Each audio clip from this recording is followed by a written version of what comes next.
Ouais, bah rebonjour, hein, toujours Ed qui filme la télé, toujours mardi 11, qu'est-ce que je dis, 10 août 2021. Bah moi qui cherchais un complotiste, je viens d'en trouver un, donc je suis super content.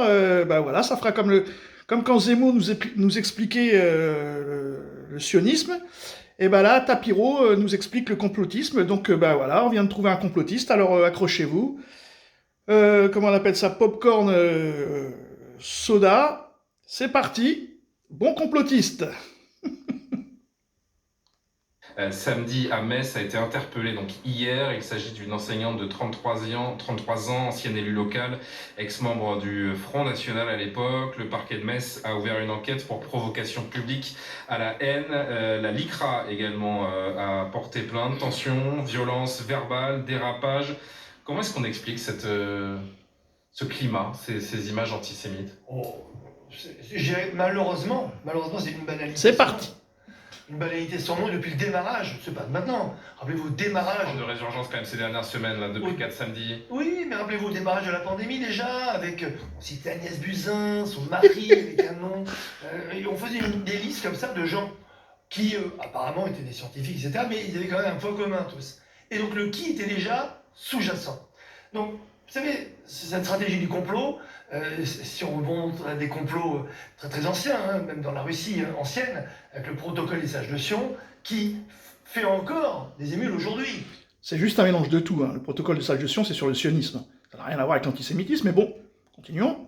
Le protocole des sages de Sion a été réalité il n'y a pas longtemps dans certains pays en Orient, certains pays arabes, qui véhiculent encore une fois ces espèces de fantasmes absolus des juifs qui contrôlent absolument tout, hein. Les médias, comme ici, il y a des juifs sur le plateau, il y a des juifs partout, dans tous les médias, dans tous les journaux, dans tous les laboratoires pharmaceutiques, absolument tout. Ce fantasme de trouver le coupable idéal. Il y a un film de Yvan Attal, Ils sont partout, hein, qui parle des juifs, vraiment, il faut le regarder, parce que, bah voilà, c'est anthologique.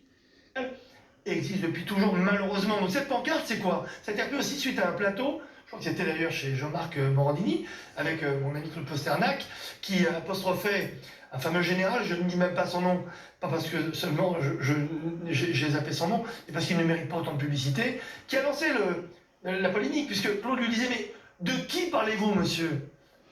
Par contre, ça se peut que ce soit un général qui, lui, ait combattu pendant la Seconde Guerre mondiale pour délivrer une certaine communauté. Donc on pourrait au moins lui rendre hommage pour ça, mais admettons. Et oui, ceux qui contrôlent les médias, mais de qui parlez-vous? Ceux qui ont élu Macron et ceux qui l'ont financé, mais de qui parlez-vous? Et bien il dit à Claude Posternac, vous savez, la communauté que vous connaissez bien. Tout est parti de ça. Quand on est capable, général de réserve, quelqu'un, vraiment, mais pas malheureusement incroyable, mais banal. Cette banalisation, justement, de ce genre de propos, de désignation du juif comme le coupable idéal, je dirais, parce que, bon, on a trouvé quelques médecins juifs, quelques gens dans les médias juifs, mais évidemment, il n'y a que les juifs partout. C'est un complot qui existe depuis plus d'un siècle. Beaucoup plus d'un siècle.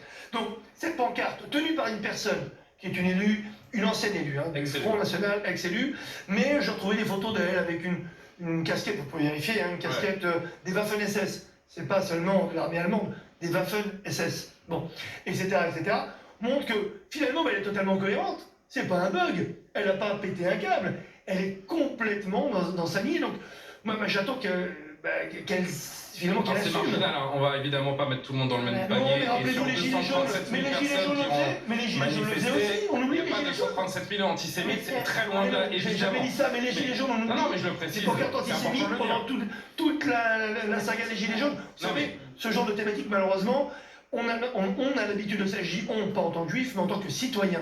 Et vous savez que dans les tendances sur Twitter hier, vous aviez des hashtags passe nazitaire, j'ai vu le hashtag juif, sans même qualificatif, hein, juif. Des hashtags qui étaient en top tendance hier matin sur Twitter. Dernier petit argument, il n'y a pas besoin d'être de religion juive pour être considéré comme juif. Juif aujourd'hui ne désigne pas quelqu'un. Ça c'est nouveau, hein. Même de culture. Bon. C'est une insulte. Très nouveau. On dit ne fais pas ton juif, on parle pas un juif. Ah, c'est vrai. Parce qu'il me semble bien que dans les années 80, on rigolait beaucoup avec l'humour, ce qu'on appelait l'humour juif new-yorkais, Woody Allen ou Popek chez nous. Bon, franchement, les juifs avaient des très bonnes histoires sur eux, donc on rigolait bien, maintenant on peut plus. Mais je ne sais pas, l'invention de être juif, c'est je sais pas quoi, blablabla, on est juif quand on est juif, point. Il n'y a pas de... Bon, en tout cas, on parlait de... Continuons. Et fais pas ton juif, ça veut dire quoi? Fais pas ton radin. Parce que les juifs ont été catalogués radins, bien entendu.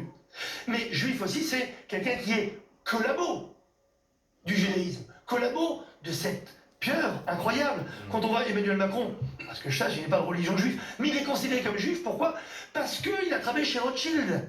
Et les Rothschild, on ne fait pas la différenciation entre la banque, la compagnie ou la famille. Anobli, pour avoir sauvé la France, on a tendance à l'oublier. Il est considéré comme quelqu'un qui a été payé par l'argent des Juifs pour être élu à l'Élysée. Encore ces vieux fantasmes qu'il y avait déjà eu à l'époque avec Pompidou, qui lui aussi sortait de la banque Rothschild.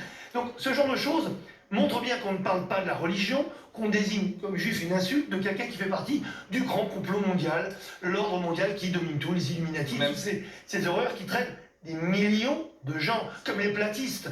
4 millions vérifiés de platistes sur Terre. Minoritaire, mais extrêmement audible et visible, notamment sur les réseaux sociaux.